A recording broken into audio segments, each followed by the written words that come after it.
నమస్కారం metro news కి స్వాగతం.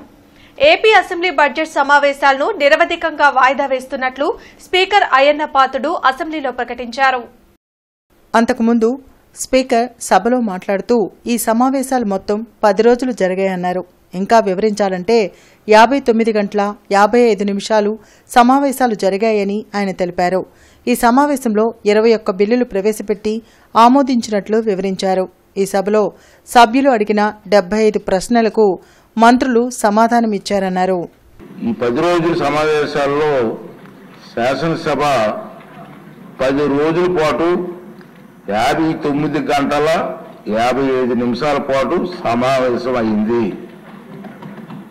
మంత్రులు 75 నక్షత్ర గుర్తు ప్రశ్నలకు మౌలికంగా జవాబిచ్చారు. ఇవి కాక 51 నక్షత్ర గుర్తుల గల ప్రశ్నలకు, అదేవిధంగా 3 నక్షత్ర గుర్తు లేని ప్రశ్నలకు సమాధానాలు సభా సమావేశంలో ఉంచాం. ముఖ్యమంత్రి గారు, మంత్రివర్యులు 8 ప్రకటనలు చేశారు. ఈ సమావేశంలో 21 బిల్లులు ప్రవేశపెట్టి ఆమోదించడం జరిగింది. వివిధ అంశాల మీద 120 మంది సభ్యులు ప్రసంగించారు. సభ 2 లఘు చర్చలు చేపట్టింది, 3 ప్రభుత్వ తీర్మానాలు ఆమోదించింది. 344వ నియమం కింద ఒక చర్చ చేపట్టింది, ఒక సాధారణ ప్రతిపాదన చేపట్టింది. ఈ సమావేశంలో మన డిప్యూటీ స్పీకర్ గారు ఎన్నుకున్నాం. ఈ సమావేశంలోనే డిప్యూటీ స్పీకర్ గారిని కూడా ఎన్నుకున్నాం. అలాగే 3 ఆర్థిక సమితులు కూడా ఎన్నికలు నిర్వహించుకున్నాం. ఈ రోజే విశాఖ డైరీ అవకతవకలపై విచారణకు ప్రత్యేక సభా సంఘాన్ని నియమించాలని సభ తీర్మానించడం కూడా జరిగింది. ఇంతటితో 16వ శాసనసభ 2వ సమావేశాలు ముగిశాయి. ఈ సమావేశాలు నిరవధికంగా వాయిదా వేస్తున్నామని తెలియజేస్తూ అందరికీ నమస్కారం అండి. రాష్ట్రంలో సంక్షేమం, అభివృద్ధి, సుపరిపాలనను బ్యాలెన్స్ చేస్తూ కార్యక్రమాలు చేపడుతున్నామని సీఎం చంద్రబాబు అన్నారు. చరిత్రలో ఎన్నడూ లేని విధంగా ఎన్నికల్లో ప్రజలు తీర్పు ఇచ్చారని, రాష్ట్రాన్ని నిలబెట్టే బాధ్యత ప్రజాప్రతినిధులపై ఉందని చంద్రబాబు చెప్పారు. భద్రత లేకుంటే రాష్ట్రంలో పెట్టుబడులకు ఎవరూ ముందుకు రారన్నారు. శాసనసభలో స్వర్ణాంధ్ర 2047 డాక్యుమెంట్పై చర్చ సందర్భంగా సీఎం మాట్లాడారు. హెల్దీ హ్యాపీ ఆంధ్రప్రదేశ్ నినాదంతో దీన్ని రూపొందించినట్లు పేర్కొన్నారు. ఈరోజు మానసిక ఉల్లాసం కావాలన్నా, హ్యాపీగా ఉండాలన్నా, ఆరోగ్యంగా ఉండాలన్నా స్వచ్ఛ ఆంధ్రప్రదేశ్ చాలా ముఖ్యం. దానికోసం స్వచ్ఛ ఆంధ్రప్రదేశ్ కింద తీసుకున్నాం. ఇది కాకుండా దేశ డీప్ టెక్ మనం గుర్తుపెట్టుకోవాల్సిన అవసరం ఉంది. చాలా మంది సెల్ ఫోన్లు వాడుతున్నారు. సెల్ ఫోన్ ఓన్లీ ఎస్ఎంఎస్లు పంపించడానికి, లేకుంటే మనం మాట్లాడుకోవడానికి వాడుతున్నాం. ఇంకొంతమంది ఫోటోలు, సెల్ఫీలు తీసుకుంటున్నారు. ఇంకొంతమంది ఉంటే ఇంకొక స్టెప్ ముందుకు పోయి ఏదో గ్రూప్ మీటింగ్ పెట్టుకొని ఆ కమ్యూనిటీ వాళ్ళు కానీ, ఫ్యామిలీ కానీ మనం మాట్లాడుకునే పరిస్థితికి వస్తున్నాం. నేను ఆలోచించేది ఈరోజు దిశ ఏదైతే in all walks of life Vaikapa హయాంలో ఆంధ్రప్రదేశ్ ప్రతిష్ట, బ్రాండ్ను దెబ్బతీసేలా ప్రవర్తించారని ఏపీ సీఎం చంద్రబాబు విమర్శించారు. శాసనసభ సమావేశాల్లో ఆయన ప్రసంగించారు. జగన్ చేసిన అవినీతి అంశాన్ని ప్రస్తావించడానికి కూడా ఇబ్బందికరమైన పరిస్థితి ఏర్పడిందన్నారు. ఆంధ్రప్రదేశ్ ప్రభుత్వం ఈ అంశాన్ని జాగ్రత్తగా గమనిస్తుందని, మరింత సమాచారం తీసుకుని తగిన విధంగా స్పందిస్తామని తెలిపారు. మరొకరు ఇలాంటి తప్పులు చేయకుండా చూస్తామని అన్నారు. అమెరికా కోర్టులో వేసిన ఛార్జిషీట్ కూడా మా దగ్గర ఉంది. దీనిపై అధ్యయనం చేసి ఎలాంటి చర్యలు చేపట్టాలో నిర్ణయం తీసుకుంటామని చంద్రబాబు తెలిపారు. ఇప్పుడు ఏ విషయమైతే ఈరోజు వచ్చిన విషయం, ఆంధ్రప్రదేశ్ ప్రతిష్ట, బ్రాండ్ కూడా దెబ్బతినే విధంగా ప్రవర్తించారు. ఇది చాలా బాధేస్తుంది. ఇంటేనే చాలా బాధాకరంగా మనం ఏ విధంగా చెప్పుకోగలుగుతాం అనే పరిస్థితి వస్తుంది. ఈరోజు నా దగ్గర ఏదైతే మీమారి కానీ, అక్కడ వేసినటువంటి ఛార్జ్ షీట్ రిపోర్ట్ కానీ అన్నీ ఉన్నాయి. అది పబ్లిక్ డొమైన్లో ఉంది. దాని తర్వాత ఏమేమి ఉన్నాయన్నీ కూడా అధ్యయనం చేస్తాం. అధ్యయనం చేసి ఏం చేయాలనో మళ్ళీ మీ అందరి దగ్గరికి ఏం చేయాలో చేస్తూనే మీకు ఎప్పటికప్పుడు సమాచారం ఇస్తామని చెప్పి తెలియజేసుకుంటూ ఈరోజు రెగ్యులర్ బిజినెస్ పోదామని చెప్పి విజ్ఞప్తి చేస్తున్నారు. మార్చి ఆఖరి వరకు సీసీఐ ద్వారా పత్తి కొనుగోలు చేయాలని కేంద్ర సహాయ మంత్రి పెమ్మసాని చంద్రశేఖర్ అధికారులను ఆదేశించారు. జిల్లా కలెక్టర్ కార్యాలయంలో సీసీఐ అధికారులతో కేంద్ర సహాయ మంత్రి పెమ్మసాని చంద్రశేఖర్ సమీక్ష నిర్వహించారు. అనంతరం ఆయన మీడియాతో మాట్లాడారు. పత్తి కొనుగోలు విషయంలో అధికారులతో సమీక్ష నిర్వహించామని తెలిపారు.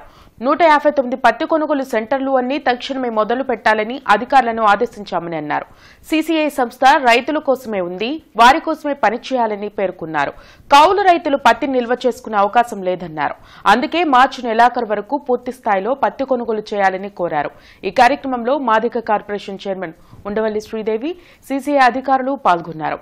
61 సెంటర్స్ పత్తి కొనుగోలు సెంటర్లు విత్ ఇన్ 24 అవర్స్లో ఓపెన్ అవ్వాలి. దానికి వాళ్ళు ఒప్పుకున్నారు. ఇప్పటి వరకు 40 ఎన్నో ఓపెన్ అయినాయి, ఇంకొక 20 ఓపెన్ అవ్వాలి. వాటికి ఫైర్ నామ్స్ లేవనో లేకపోతే ఇంకోటి సమ్ రీజన్స్ వల్ల అవి ఓపెన్ అవ్వట్లేదన్నారు.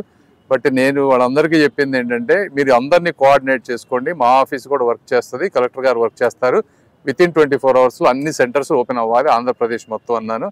దానికి వాళ్ళు హామీ ఇచ్చారు. ఇప్పుడు ప్రతి మండే టు ఫ్రైడే మాత్రమే కొంటా ఉన్నారు. ఇక్కడ మోర్ దాన్ 60% ఫార్మర్స్ అందరూ కూడా టెనెంట్ ఫార్మర్స్, వాళ్ళు స్టోరేజ్ చేసుకోలేనటువంటి పరిస్థితి ఉంది. కాబట్టి సాటర్డే కూడా కొనుగోలు చేయాలని చెప్పాం. దానికి కూడా వాళ్ళు అగ్రి అయ్యారు. పండిన ప్రతి ఎకరా కూడా అయిపోయే వరకు కంపల్సరీగా కొనాలి. అంటే మార్చి ఆఖరి వరకు కూడా ప్రతి రైతు పత్తి కొనాలి అని చెప్పాము. దానికి కూడా వాళ్ళు అగ్రి అయ్యారు. దళితుల సంక్షేమానికి కూటమి ప్రభుత్వం కట్టుబడి ఉందని మంత్రి డోలా బాలవీరాంజనేయ స్వామి మండలిలో తెలిపారు. గత ప్రభుత్వం వసతి దీవెన పేరుతో విద్యార్థులను మోసం చేసిందన్నారు. దళిత బిడ్డలను చంపి డోర్ డెలివరీ చేసిందని గుర్తు చేశారు. ఈ బడ్జెట్లో దళితుల సంక్షేమానికి కూటమి ప్రభుత్వం నిధులు కేటాయించిందని చెప్పారు. గత ప్రభుత్వం వసతి దీవెన అనే పేరు పెట్టింది అధ్యక్ష. బడ్జెట్ కేటాయింపులేమో బారెడు, ఖర్చు చేసిందేమో మురుడు అధ్యక్ష. 19-20లో 119 కోట్లు కేటాయించి 114 ఖర్చు పెట్టారు అధ్యక్ష. 20-21లో 100 కోట్లు కేటాయించి 25.97 కోట్లు మాత్రమే ఖర్చు పెట్టారు అధ్యక్ష. అంటే దాదాపుగా 25% ఖర్చు పెట్టారు అధ్యక్ష. 21-22లో 110 కోట్లు కేటాయించి 51 కోట్లు ఖర్చు పెట్టారు అధ్యక్ష. అంటే దాదాపుగా 50% ఖర్చు పెట్టారు అధ్యక్ష. 22-23లో 120 కోట్లు కేటాయించి 58 కోట్లు ఖర్చు పెట్టారు. ఇది కూడా దగ్గర 50% లోపే ఉంది అధ్యక్ష. 23-24లో 100 కోట్లు కేటాయించి 65 కోట్లు ఖర్చు పెట్టారు అధ్యక్ష. మొత్తంగా తీసుకుంటే గత ప్రభుత్వంలో యావరేజ్ మీద 50% కూడా మించి ఖర్చు పెట్టలేదనే విషయం వాస్తవం అధ్యక్ష. ఇది బడ్జెట్ లెక్కల ప్రకారం నేను ఇస్తాను అధ్యక్ష. అంతేకాకుండా అధ్యక్ష, ఈ ఆర్థిక సంవత్సరంలో ఏ ఇబ్బంది లేకుండా అందరికి కూడా మెస్ ఛార్జీలు చెల్లించేందుకు ప్రభుత్వం సిద్ధంగా ఉంది అధ్యక్ష. ఈ రోజు సంక్షేమం గతంలో రేట్లు పెంచాము నేను గొప్పగా చెప్తాను అధ్యక్ష. కానీ వాస్తవాలు చూసుకుంటే అధ్యక్ష, బయట ఏమో దళిత సంక్షేమం అంటారు, దళితుల మేనమామ అంటారు, వాళ్ళని సక్రమ మార్గం వెళ్ళేటువంటి బడ్జెట్లు వాటి కూడా మదర్స్ అకౌంట్స్, పేరెంట్స్ అని చెప్పేసి ఇబ్బందులు పెట్టారు. పోలవరం ఎత్తు 41.15 మీటర్లకే పరిమితం చేస్తున్నారా అని సభ్యులు అడిగిన ప్రశ్నలకు మండలిలో నిమ్మల రామానాయుడు సమాధానమిచ్చారు. 2014 నుండి 2019 వరకు తమ ప్రభుత్వ హయాంలో ఎప్పుడైనా ఫేజ్ 1 అని కానీ 41.15 మీటర్ల వరకే అంచనాలు అని ఎక్కడైనా ఉంటే ఆధారాలు చూపాలని మంత్రి నిమ్మల రామానాయుడు అన్నారు. పోలవరం ఫేజ్ 1లో 41.15 మీటర్ల వరకు అన్న అంశాన్ని 2022లో అప్పటి వైసీపీ ప్రభుత్వమే తీసుకొచ్చిందని అన్నారు. ఆ తర్వాత పలు దఫాలుగా ఈ అంశాన్ని వైసీపీ హయాంలోని అధికారులు కేంద్రం దృష్టికి తీసుకువెళ్లారని తెలిపారు. గత ప్రభుత్వమే పోలవరానికి గ్రహణం పట్టించిందని తెలిపారు. అప్పటి సీఎం జగన్మోహన్ రెడ్డి హయాంలో పోలవరం 41.15 మీటర్లు అని చెప్పారని చెప్పారు. ఈ ఏడాది ఫిబ్రవరిలో జరిగిన పీఐబీ సమావేశంలో కూడా 41.15 మీటర్లే అని చెప్పారని నిమ్మల రామానాయుడు తెలిపారు. తమ ప్రభుత్వం మాత్రం 45.72 మీటర్లకే కట్టుబడి ఉందని అన్నారు. ఈ సందర్భంగా మంత్రి నిమ్మల నదులు అనుసంధానం చేసి తీరుతామని చెప్పారు. ఏదైతే వాస్తవం అధ్యక్ష, ఎందుకంటే 2014-2019 మధ్య 11,762 కోట్లు ఆ రోజు తెలుగుదేశం ప్రభుత్వంలో నిర్మాణం చేస్తే కేంద్రం నుంచి ఆ రోజు 6,764 కోట్లు మాత్రమే విడుదలైన అధ్యక్ష. అదే వైసీపీ హయాంలో వాళ్ళు చేసినటువంటి పనులు కేవలం 4,167 కోట్లు అవుతే గత తెలుగుదేశం ప్రభుత్వంలో చేసినటువంటి పనులకు సంబంధించిన బిల్లులు కూడా 8,382 కోట్ల రూపాయలు వైసీపీ హయాంలో వచ్చినాయి అధ్యక్ష. ఇక్కడ ఏదవుతాయి అంటే పోలవరానికి రీఎంబర్స్మెంట్ కింద కేంద్రం నుంచి డబ్బులు వస్తే ఆ డబ్బు డబ్బుల్ని పోలవరం కోసం ఖర్చు పెట్టకుండా 3,385 కోట్లు వాళ్ళు దారి మళ్లించిన మాట వాస్తవమే అధ్యక్ష. మరి నిజంగా ఇది చాలా దురదృష్టకరమైనటువంటి అంశం అని చెప్పేసి కూడా ఈ సందర్భంగా తెలియజేసుకుంటూ జనవరిలో ఆ డయాఫ్రమ్ వాల్ నిర్మాణాన్ని ప్రారంభించుకుని ఏదైతే 2026 మార్చి కల్లా డయాఫ్రమ్ వాల్ నిర్మాణం పూర్తి చేయాలని, at the same time parallel గా, ఎందుకంటే డయాఫ్రమ్ వాల్ పూర్తి అయ్యేంత వరకు కూడా ఆగి మెయిన్ డ్యామ్ నిర్మాణం చేస్తే ఇంకా ఆలస్యం అవుతున్న ఉద్దేశంతో మొన్న జరిగినటువంటి వర్క్ షాప్ పోలవరం ఏదైతే జరిగిందో దాంట్లో కూడా ప్యారలల్ గా కూడా ఈసీఆర్ఎఫ్ కూడా నిర్మాణం చేసుకోవచ్చు అని ఏదైతే వాళ్ళు ఆలోచన ఇచ్చారో దాని ఆలోచనల ప్రకారంగా మేము ప్రణాళికలు సిద్ధం చేసుకుంటున్నాం అధ్యక్ష. రేపు వచ్చి నేటి యువత సాఫ్ట్వేర్ పైనే కాకుండా సమాజం పైన బాధ్యత కలిగి ఉండాలని కేంద్ర సహాయ మంత్రి డాక్టర్ పెమ్మసాని చంద్రశేఖర్ అన్నారు. ఒక విజన్ ఉన్న యువత ప్రజా జీవితంలోకి వస్తే అభివృద్ధి పరుగులు పెడుతుందని తెలిపారు. ఆంధ్రప్రదేశ్ సృజనాత్మక మరియు సంస్కృతి సమితి చైర్మన్ గా తేజస్వి పొడపాటి బాధ్యతలు స్వీకరిస్తున్న కార్యక్రమం విజయవాడలోని పున్నమి ఘాట్లో ఉన్న హరిత రిసార్ట్లో జరిగింది. ఈ కార్యక్రమానికి పెమ్మసాని ముఖ్య అతిథిగా పాల్గొన్నారు. ఈ సందర్భంగా ఆయన మాట్లాడుతూ యువత రాజకీయాల్లోకి రావాలని, మిగిలిన అన్ని వర్గాలు స్ఫూర్తి కలిగించేలా ఉండాలని సూచించారు. సమాజం గురించి ఆలోచిస్తూ నలుగురి క్షేమం కోసం పనిచేసే యువత ఉన్నప్పుడు వంతెనలు, రహదారులు నిర్మాణం వంటి అభివృద్ధి సంక్షేమం వేగంగా జరుగుతుందని తెలిపారు. ఉదాహరణకు వైసీపీ గత 5 ఏళ్ల పాలనలో ఒక్కసారి పరిశీలిస్తే మంత్రులందరూ ఎక్కడున్నారో కూడా ఎవరికీ తెలియని పరిస్థితి ఉందని, ఫలితంగా రాష్ట్రంలో అభివృద్ధి సన్నగిలిందన్నారు. కష్టకాలంలో ఉన్నప్పుడు పనిచేసిన వారికి, యువతకు అవకాశం కల్పిస్తూ ప్రోత్సహిస్తున్న ముఖ్యమంత్రి నారా చంద్రబాబు నాయుడు, మంత్రి నారా లోకేష్ కి ఈ సందర్భంగా పెమ్మసాని ధన్యవాదాలు తెలియజేశారు. కష్టపడి పనిచేసే వారికి అవకాశం కల్పిస్తే మరింత ఉత్సాహంగా పనిచేయగలరని బాబుగారు మరోసారి రుజువు చేశారన్నారు. కార్యక్రమంలో టీడీపీ, జనసేన, బీజేపీ నాయకులు తదితరులు పాల్గొన్నారు. ఇలాంటి వ్యక్తులు ఒక విజన్ ఉన్నవాళ్ళు, ఒక డ్రైవ్ ఉన్నవాళ్ళు, ఒక ప్యాషన్ ఉన్నవాళ్ళు వచ్చి కోఆర్డినేట్ చేసి ముందుకు తీసుకువెళ్తేనే వ్యవస్థలో ఒక బ్రిడ్జ్ అయినా, ఒక రోడ్ అయినా, ఒక కెనాల్ అయినా కానీ వస్తుంది తప్పించి లేకపోతే ఏమీ జరగవు. దానికి ఉదాహరణ గత 5 సంవత్సరాలు. మీరు గత 5 సంవత్సరాలు చూస్తే జగన్మోహన్ రెడ్డి గారు ఇంట్లో కూర్చున్నారు.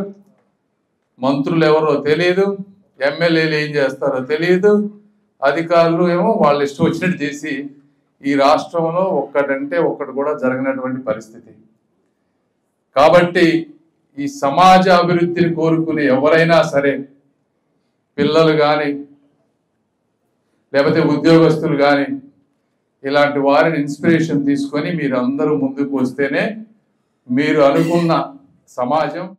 ఆంధ్రప్రదేశ్ శాసనసభ ఫైనాన్షియల్ కమిటీలకు సభ్యుల్ని ఎన్నుకునేందుకై రాష్ట్ర శాసనసభ కమిటీ హాల్లో జరిగిన ఎన్నికల్లో రాష్ట్ర మంత్రులు మరియు శాసనసభ్యులు ఓటు హక్కును వినియోగించుకున్నారు. అనంతరం స్పీకర్ అయ్యన్న పాత్రుడు విజేతలను ప్రకటించారు. ఆంధ్రప్రదేశ్ శాసనసభ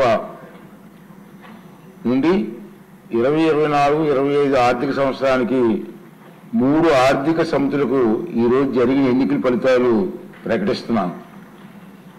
రిజల్ట్ కూడా వచ్చింది. ప్రభుత్వ పద్దుల సమితి విజేతలు ఆనంద్ బాబు గారు నక్క, అదిమిల్లి రాధాకృష్ణ గారు, అశోక్ రెడ్డి గారు, రామాంజనేయులు గారు, జయనాగేశ్వర రెడ్డి గారు, కోల లలిత్ కుమారి గారు, రాజగోపాల్ శ్రీరామ్ గారు, రామాంజనేయులు ప్రపర్తి, విష్ణు కుమార్ రాజు గారు.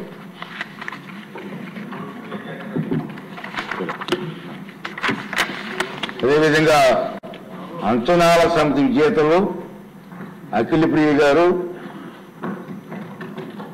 బండారు సత్యానంద్ గారు, జయకృష్ణ నిమ్మక, యోగేశ్వరరావు గారు, పందుల నారాయణ రెడ్డి గారు, మద్దిపాటి వెంకటరాజు గారు, సారథి వాల్మీకి, సునీల్ కుమార్ గారు, ఏలూరు సాంబశివరావు గారు. ఇండియన్ మెడికల్ అసోసియేషన్ ఆధ్వర్యంలో 66వ వార్షిక సమావేశం గుంటూరులో జరిగింది. జింకానా హాల్లో జరిగే ఐఎంఏ సమావేశానికి 2 తెలుగు రాష్ట్రాల నుంచి సుమారు 1700 మంది డాక్టర్లు హాజరవుతారని అధ్యక్షులు డాక్టర్ జి నందకిషోర్ తెలిపారు. ఈ కార్యక్రమంలో ప్రజల్లో వచ్చే వ్యాధులపై నిష్ఠాతులైన డాక్టర్లచే అవగాహన కార్యక్రమం చేస్తున్నామని వెల్లడించారు. పలు రకాల వ్యాధులు నివారణ, ప్రజలు తీసుకోవాల్సిన జాగ్రత్తలపై చర్చించడం జరుగుతుందని ఆయన అన్నారు. దీనిలో రాష్ట్రానికి సంబంధించి, తెలంగాణ రాష్ట్రానికి సంబంధించి కూడా 700 పైగా డాక్టర్లు హాజరవుతారు.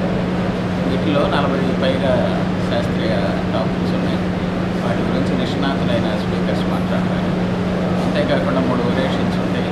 వాటిలో మన సోమరాజు గారు, వి రమేష్ బాబు గారు, హరికృష్ణ, అట్లానే అన్ని స్పెషాలిటీస్ సంబంధించిన డాక్టర్లు సదస్సులో, సైంటిఫిక్ సదస్సులో టాపిక్స్ చెప్తారు. అట్లానే రాష్ట్ర స్థాయి కౌన్సిల్ సమావేశం జరుగుతుంది. ఆ కౌన్సిల్ సమావేశంలో ఐఎంఏ లీడర్లు రాష్ట్ర వ్యాప్తంగా వచ్చి వాళ్ళు రాష్ట్రంలో డాక్టర్లు ఎదుర్కొంటున్న సమస్యలు, అలానే పబ్లిక్ యొక్క హెల్త్ ఎలా మెరుగుపరచాలి, మన ఐఎంఏ ఎలా ఇన్వాల్వ్ అవ్వాలి, అలానే ప్రభుత్వంతో కోఆర్డినేషన్ మెయింటైన్ చేయాలి, ఇవన్నీ వీళ్ళు రేపు శనివారం చర్చిస్తారు. ముఠా వర్కర్స్ కు ₹3 కూలీ పెంచడం పట్ల Andhra Pradesh state civil supplies corporation హమాలీ ముఠా వర్కర్స్ యూనియన్ హర్షం వ్యక్తం చేసింది. ఆర్టీసీ బస్టాండ్ గోడౌన్ వద్ద సంబరాలు జరిపింది. ఎన్నో ఆందోళనల నేపథ్యంలో కూటమి ప్రభుత్వం క్వింటాకు ₹3 కూలీ పెంచడం హర్షదాయకమని ఏఐటీయూసీ నేత చల్లాచున ఆంజనేయులు తెలిపారు. గోడౌన్లలో వేలాది మంది పనిచేస్తుంటారని ఆయన చెప్పారు. ప్రస్తుతం క్వింటాకు ₹25 కూలీని ₹28కి పెంచడం శుభపరిణామమన్నారు. ఈ సందర్భంగా ఏఐటీయూసీ నేతలు సురేష్, అంజిబాబు, మరిదాసు కూలీలతో కలిసి స్వీట్లు పంచుకొని సంబరాలు జరిపారు. 253 గోడౌన్లు ఉన్నాయి ఈ రాష్ట్రంలో. ఈ 253 గోడౌన్లలో 5,000 మంది ముఠా కార్మికులు పనిచేస్తారు. వీళ్ళకి ప్రతి 2 సంవత్సరాలకు ఒకసారి కూలీ రేట్ల అగ్రిమెంట్ జరుగుతూ ఉంటుంది, ప్రభుత్వంతో అగ్రిమెంట్ జరుగుతూ ఉంటుంది.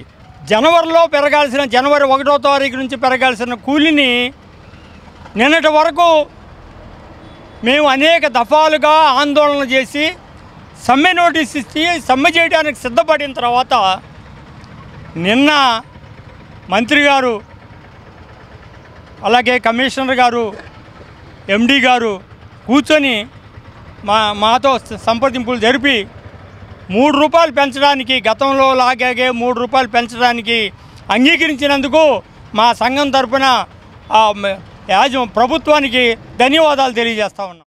నిన్న సాయంకాలం మమ్మల్ని అందరిని పిలిపించి, ఏఐటీసీ నాయకులను పిలిపించి చర్చలకి పిలిపించారు. దీనికి సంబంధించి కూలీ రేట్లు గత ఒక 5 నెలల క్రితం ₹2 అనౌన్స్ చేశారు. కానీ మళ్ళీ మా యూనియన్ని పిలిపించి ₹3 పెంచుతున్నామని చెప్పేసి మన మినిస్టర్ గారు, కమిషనర్ గారు, ఎండీ గారు వాళ్ళ సమక్షంలో చెప్పారు. అదేవిధంగా పిఎఫ్ సమస్యలు కొన్ని ఉన్నాయి. ఆ పిఎఫ్ సమస్యలు కూడా తొందరగా పరిష్కరిస్తా అన్నారు. లక్ష్మీపురం మెయిన్ రోడ్లోని మల్బార్ గోల్డ్ అండ్ డైమండ్ షోరూంలో వెండి ఆభరణాల ప్రదర్శన ప్రారంభమైంది.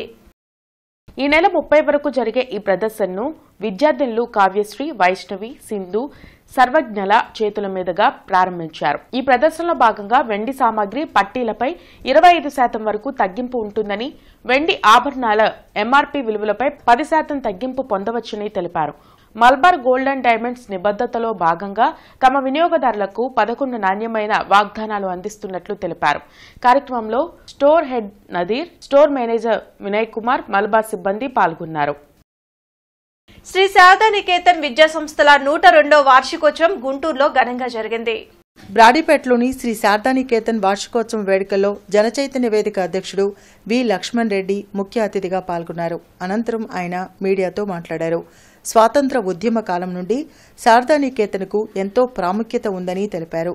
పేద విద్యార్థులకు నాణ్యమైన విద్యను అందించడంలో శారదానికేతన్ పాత్ర ఎంతో ఉందని కొనియాడారు.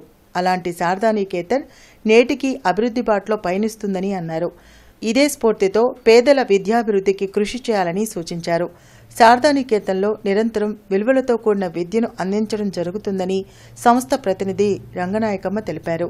ఈ కార్యక్రమంలో శారదానికేతన్ ఈవో టి శ్రీనివాసరావు, ఇతర ఉపాధ్యాయులు పాల్గొన్నారు. నా మిత్రులకైనా బి జనార్దన్ రెడ్డి గారిని మన గుంటూరు జాయింట్ కలెక్టర్గా కూడా చేశారు. వారు తెలంగాణలో పబ్లిక్ సర్వీస్ కమిషన్ చైర్మన్ చేసి రిటైర్ అయ్యారు. ఆయన 7వ తరగతి చదువుతున్నప్పుడు మహబూబ్ నగర్లో అక్కడున్న జిల్లా కలెక్టర్ ఆ స్కూల్కి వచ్చి ఆ క్లాస్లో ఆ పిల్లలందరూ అడుగుతున్నాడు, మీరు ఏమవుతారు. ఈ జనార్దన్ రెడ్డి గారు పైకి లేసి నేను ఐఏఎస్ అవుతానన్నాడు. అనిల్ తర్వాత ఊరుకోలా. ఆ అనిల్ రోజు నుంచి ఐఏఎస్ వచ్చేదాకా నిరంతరం శ్రమపడ్డాడు.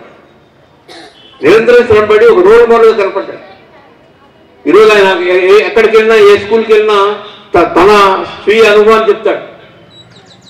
నేను ఒక సంకల్పం చేసుకుంటే ఆ సంకల్పానికి కావాల్సిన సమయాన్ని, దానికి కావాల్సిన వనరుల్ని, దానికి కావాల్సిన నాలెడ్జ్ని, మేధా సంపత్తులు అన్నింటినీ ఉపయోగించి నేను ఆ స్థాయికి వచ్చాను. మీరు కూడా అలా కావాలని కోరుకునేవారు. బృందావన గార్డెన్స్ పరిధిలోని urban primary health centre, Ayushman Bharat health and wellness centre ను కలెక్టర్ నాగలక్ష్మితో కలిసి కేంద్ర సహాయ మంత్రి పెమ్మసాని చంద్రశేఖర్ పరిశీలించారు. ఈ సందర్భంగా పెమ్మసాని చంద్రశేఖర్ సిబ్బందిని ఆసుపత్రుల్లోని మౌలిక వసతులు, సమస్యల గురించి అడిగి తెలుసుకుని పలు సూచనలు, సలహాలు ఇచ్చారు. ఈ కార్యక్రమంలో GGH superintendent doctor Ramana Yashasvi, corporator మానం పద్మశ్రీ, మాదిగ కార్పొరేషన్ చైర్పర్సన్ ఉండవల్లి శ్రీదేవి, వైద్య సిబ్బంది పాల్గొన్నారు.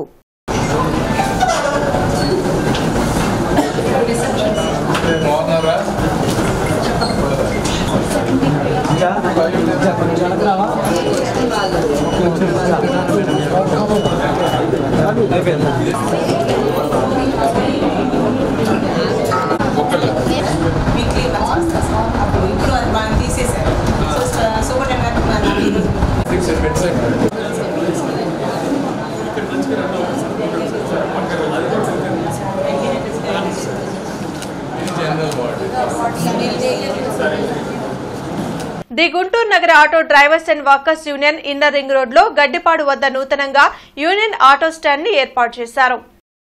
ఈ కార్యక్రమానికి యూనియన్ నగర కార్యదర్శి మంగా శ్రీనివాసరావు అధ్యక్షత వహించగా ముఖ్య అతిథిగా పాల్గొన్న యూనియన్ జిల్లా గౌరవ అధ్యక్షులు, సిపిఐ జిల్లా కార్యదర్శి కామ్రేడ్ జంగాల అజయ్ కుమార్ యూనియన్ పతాకాన్ని, ఆటో స్టాండ్ ని ఆవిష్కరించారు. అనంతరం జంగాల మాట్లాడుతూ ఆటో డ్రైవర్లకు సంక్షేమ బోర్డు ఏర్పాటు చేయాలని, జీవో నంబర్ 2131ని రద్దు చేయాలని, ఆటో డ్రైవర్లకు ప్రతి సంవత్సరం 15,000 రూపాయల ఆర్థిక సాయం చేస్తానని ఎన్నికల్లో చంద్రబాబు నాయుడు ఇచ్చిన హామీని అమలు చేయాలని ఆయన డిమాండ్ చేశారు. ఈ కార్యక్రమంలో యూనియన్ నగర గౌరవ అధ్యక్షులు కామ్రేడ్ కోట మాల్యాద్రి, ఏఐటీసీ జిల్లా కార్యదర్శి మేడ హనుమంతరావు, యూనియన్ నగర అధ్యక్షులు కూరకుల రాంప్రసాద్ పాల్గొని మాట్లాడారు. అనంతరం యూనియన్ నూతన కమిటీని ఏర్పాటు చేశారు. ఈ కార్యక్రమంలో అధ్యక్షులు మాతంగి మల్లేశ్వరరావు, ఉపాధ్యక్షులు దుండి దుర్గారావు, కార్యదర్శి శంకుర సందీప్ తదితరులు పాల్గొన్నారు. ఆటో కార్మికులకి సంక్షేమ బోర్డు ఏర్పాటు చేయాలి. ఆటో కార్మికుల పిల్లలకి ఉచితంగా విద్యా, వైద్య సదుపాయం వారి కుటుంబాలకి అందజేయాలి. ఆటో కార్మికులకు ఇళ్ల స్థలాలు ఇచ్చి కట్టుకోవడానికి 5 లక్షలు ఇచ్చి ఆటో కార్మికుల కాలనీల్ని ఏర్పాటు చేయాలని డిమాండ్ చేస్తూ ఉన్నాం. అలాగే ఆటో కార్మికులకి రుణాలు మంజూరు చేసి అవన్నీ నెల నెలా కట్టుకునేటట్టుగా చేస్తే ప్రైవేటు వడ్డీదారుల బారి నుంచి ఆటో కార్మికుల్ని కాపాడుకోవాలి. సంపత్ నగర్ లోని శ్రీ శృంగేరి శంకర మఠం శ్రీ శారదా పరమేశ్వరి దేవస్థానంలో జగద్గురువు శ్రీ శ్రీ శ్రీ విధుశేఖర భారతీ మహాస్వామి విజయ యాత్ర మహోత్సవం నిర్వహించారు. ఇందులో భాగంగా ఈ రోజు ఋత్వికులచే కృష్ణ యజుర్వేద హవనం, కౌదుమ సామవేద హవనం, ఋగ్వేదం పూర్ణాహుతి, అధర్వణ వేదం పూర్ణాహుతి కార్యక్రమం జరిగింది.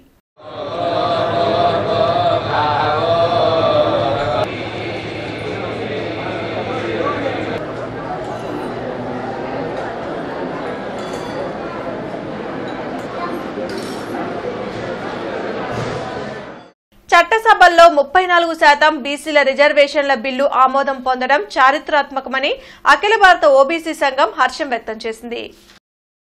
గుంటూరులోని మహాత్మా జ్యోతిరావు ఫులే విగ్రహం వద్ద అఖిల భారత ఓబీసీ సంక్షేమ సంఘం మరియు జాతీయ బీసీ సంక్షేమ సంఘం సంయుక్త ఆధ్వర్యంలో మహాత్మా జ్యోతిరావు ఫులే విగ్రహానికి ఆంధ్రప్రదేశ్ ముఖ్యమంత్రి చంద్రబాబు నాయుడు చిత్రపటానికి పాలాభిషేకం చేశారు. ఈ సందర్భంగా జాతీయ బీసీ సంక్షేమ సంఘం అధ్యక్షులు అంగిరేకుల వరప్రసాద్, ఏపీ రాష్ట్ర ఇన్ఛార్జ్ యలగాల నూకానమ్మ మీడియాతో మాట్లాడారు.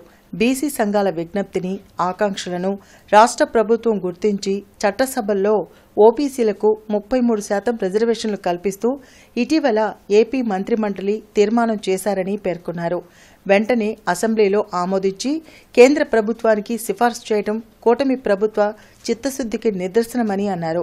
కేంద్రంలో ఓబీసీ మంత్రిత్వ శాఖ ఏర్పాటుకు సీఎం చంద్రబాబు నాయుడు, ఉప ముఖ్యమంత్రి పవన్ కళ్యాణ్ చొరవ తీసుకోవాలని కోరారు. ముఖ్యమంత్రి చంద్రబాబు నాయుడు, ఉప ముఖ్యమంత్రి పవన్ కళ్యాణ్ మంత్రి సవితకు ధన్యవాదాలు తెలిపారు.